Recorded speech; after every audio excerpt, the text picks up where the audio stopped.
I had met the man of my dreams, or so I thought.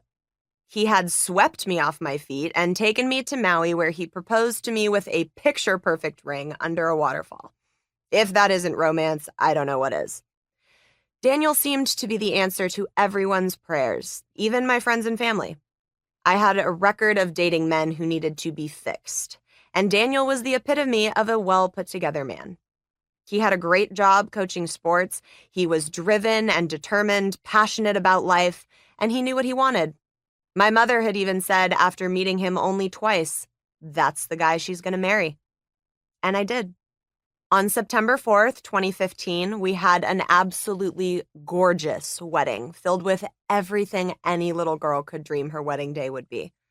The wedding was followed by a beautiful honeymoon at the incredible St. Regis Bora Bora that finished with wine tasting through Napa.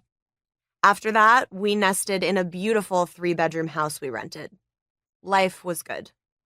Things began to change when Daniel and I had been together for 5 years and married for about a year and 7 months. Our relationship had its issues, as all do, but for the most part, things were good. He was working to build his sports empire while I was focused on my career. The biggest issue Daniel and I had was his huge lack of support around my career. He was definitely more than a little jealous and would have awful fits whenever I was on set, especially if I had any kissing scenes. This led to many fights, lots of tears, and hours of counseling. To be clear, I had always said I didn't know if I could ever date an actor. It's difficult to see your significant other be intimate with another person, even if it is acting. But Daniel had known from the beginning that this was my career. Even so, I jumped through hoops to do things that he said helped him feel better. Things that he said he needed, even when it affected my work.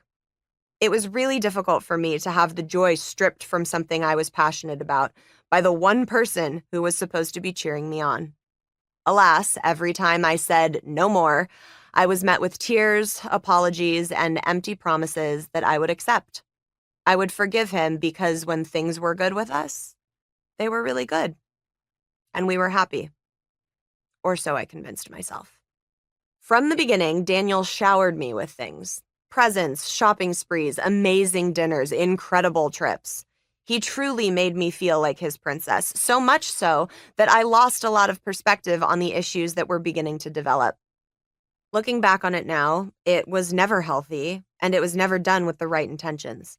His gifts and money became a band-aid for things, and whenever he did something wrong, that was his answer for it. I guess you could say our marriage unraveled like a sweater. One tiny thread and then a whole mess of string.